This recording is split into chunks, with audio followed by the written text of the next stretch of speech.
kids. Today we're going to talk about conservation.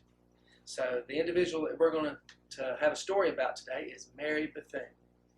Mary Bethune was born in 1875, the 15th of 17 children, the first child in her family born free.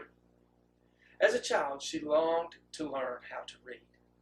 Mary's dreams came true when a school was started near her parents' farm. Mary's teacher called her my most faithful pupil. 3 years later, she graduated with a diploma. One day, a friend who had saved up her money gave Mary a scholarship so she could go to college. The scholarship didn't quite pay for everything at Scotia Seminary, where Mary went to school. So Mary cooked, cleaned, washed, ironed, and worked at a nearby farm.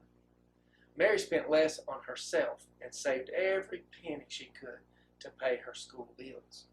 After graduation, Mary dreamed that the children wandering the streets could go to school just as she had.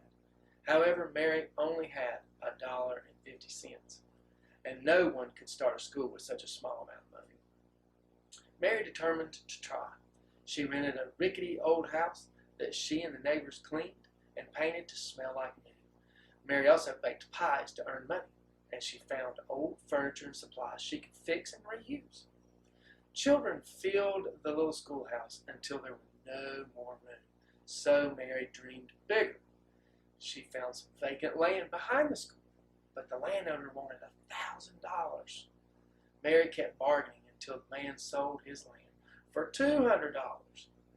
By being a good steward of what she had, Mary made her dream come true. In 1923, her school merged with Cookman College. Cookman had money but few students. Bethune had many students but was always short on money. The new school was called Bethune-Cookman College, and Mary became its first president. She ran the school and others raised the money. In 1929, the United States entered a difficult economic time called the Great Depression. When Franklin Roosevelt became president, he offered Mary the position of director of the Office of Minority Affairs. At first, Mary did not want to accept, but she remembered she was a steward not only of her money, but of how she spent her time and energy. She had provided an education for many children. Now these young people needed her help finding jobs to take care of their families. Mary accepted the position and became the first black woman to serve as an advisor to the United States President. Throughout her life, Mary Bethune stretched what little she had into much more. She gained an education for herself and helped thousands of others succeed.